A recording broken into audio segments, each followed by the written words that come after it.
Amos pasal 6 ayat 1 sampai pasal 8 ayat 14. Celaka atas orang-orang yang merasa aman di Sion, atas orang-orang yang merasa tentram di Gunung Samaria, atas orang-orang terkemuka dari bangsa yang utama, orang-orang yang kepada mereka kaum Israel bisa datang.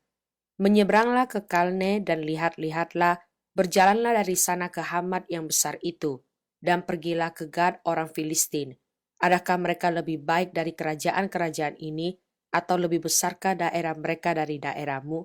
Hai kamu, yang menganggap jauh hari malapetaka, tetapi mendekatkan pemerintahan kekerasan, yang berbaring di tempat tidur dari gading, dan duduk berjuntai di ranjang, yang memakan anak-anak domba dari kumpulan kambing domba, dan anak-anak lembu dari tengah-tengah kawanan binatang yang tambun, yang bernyanyi-nyanyi mendengar bunyi gambus, dan seperti Daud menciptakan bunyi-bunyian bagi dirinya, yang minum anggur dari bokor, dan berurap dengan minyak yang paling baik, tetapi tidak berduka karena hancurnya keturunan Yusuf.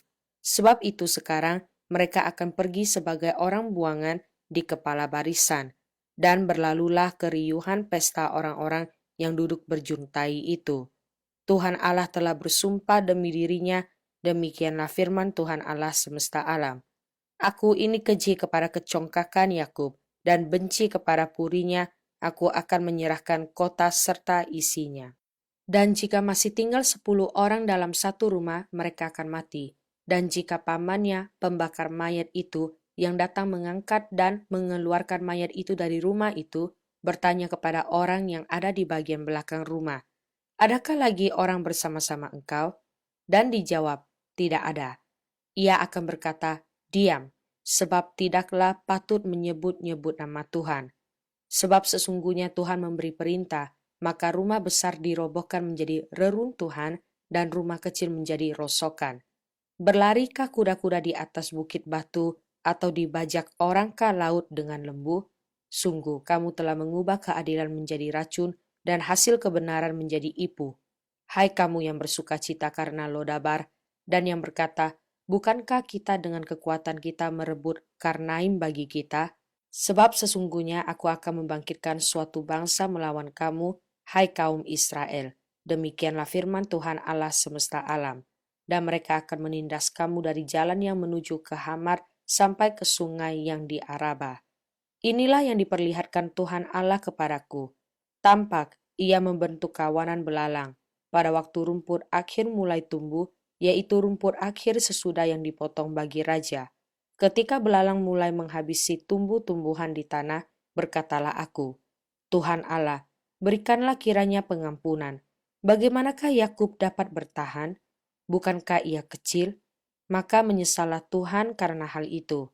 Itu tidak akan terjadi, firman Tuhan. Inilah yang diperlihatkan Tuhan Allah kepadaku.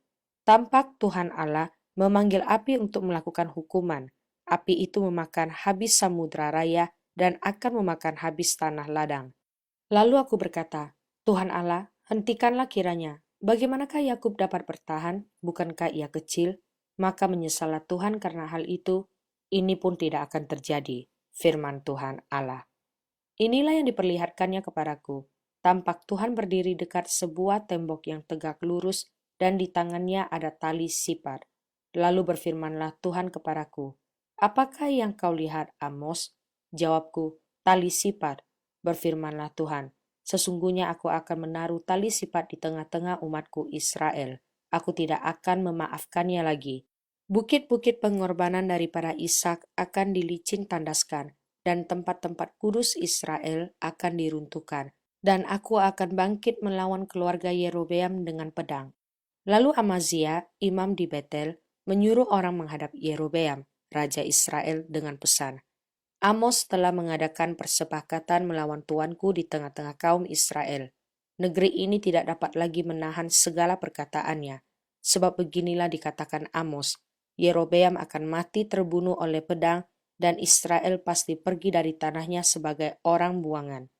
Lalu berkatalah Amazia kepada Amos, perlihat, pergilah, enyalah ke tanah Yehuda, carilah makananmu di sana dan bernubuatlah di sana. Tetapi jangan lagi bernubuat di Betel sebab inilah tempat kudus raja, inilah bait suci kerajaan.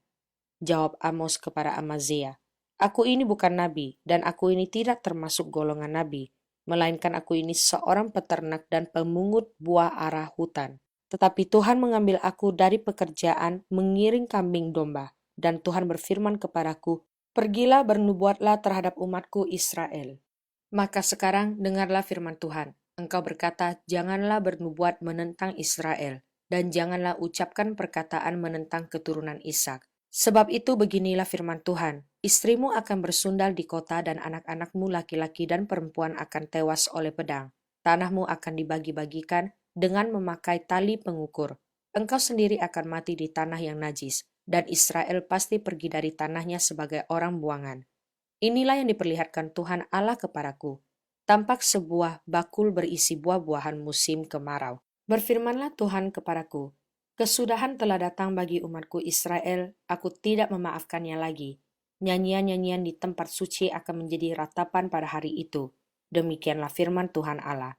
Ada banyak bangkai kemana-mana orang melemparkannya dengan diam-diam.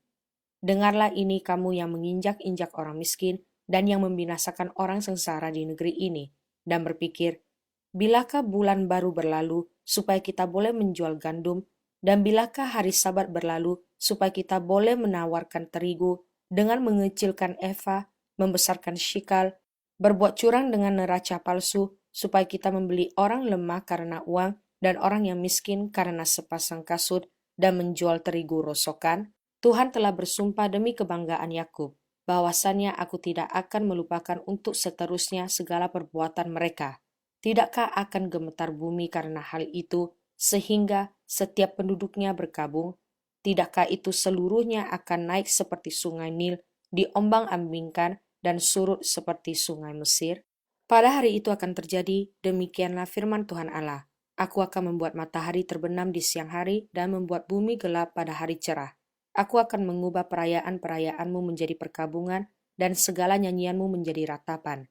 Aku akan mengenakan kain kabung pada setiap pinggang dan menjadikan gundul setiap kepala. Aku akan membuatnya sebagai perkabungan karena kematian anak tunggal, sehingga akhirnya menjadi seperti hari yang pahit pedih. Sesungguhnya waktu akan datang, demikianlah firman Tuhan Allah. Aku akan mengirimkan kelaparan ke negeri ini, bukan kelaparan akan makanan dan bukan kehausan akan air, melainkan akan mendengarkan firman Tuhan. Mereka akan mengembara dari laut ke laut dan menjelajah dari utara ke timur untuk mencari firman Tuhan, tetapi tidak mendapatnya. Pada hari itu akan rebah lesu anak-anak darah yang cantik dan anak-anak teruna karena haus.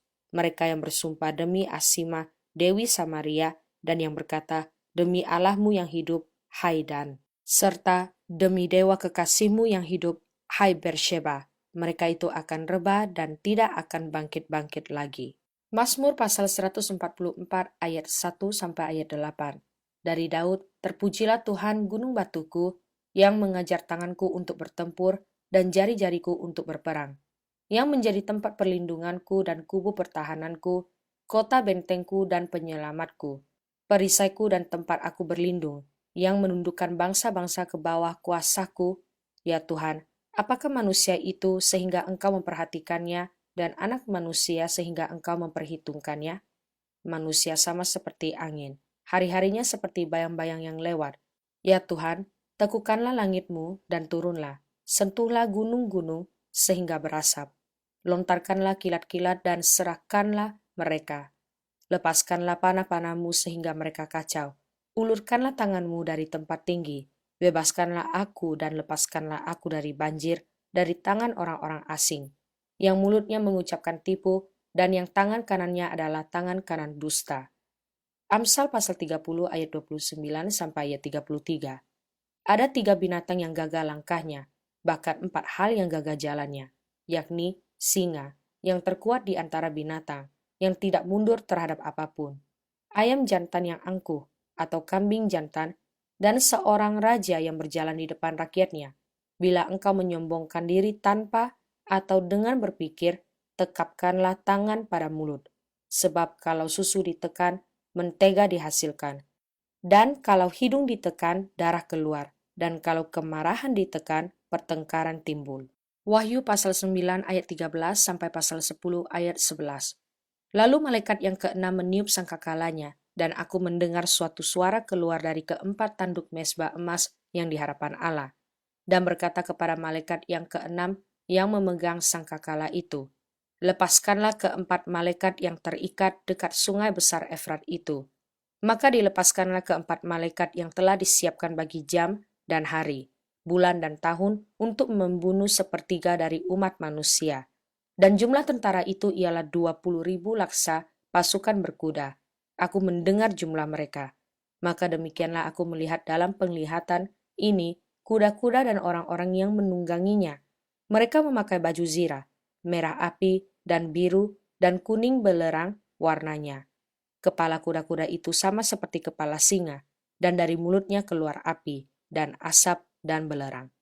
Oleh ketiga malapetaka ini, dibunuh sepertiga dari umat manusia, yaitu oleh api, dan asap, dan belerang, yang keluar dari mulutnya. Sebab kuasa kuda-kuda itu terdapat di dalam mulutnya dan di dalam ekornya. Sebab ekornya sama seperti ular. Mereka berkepala, dan dengan kepala mereka itu mereka mendatangkan kerusakan. Tetapi manusia lain yang tidak mati oleh malapetaka itu tidak juga bertobat dari perbuatan tangan mereka.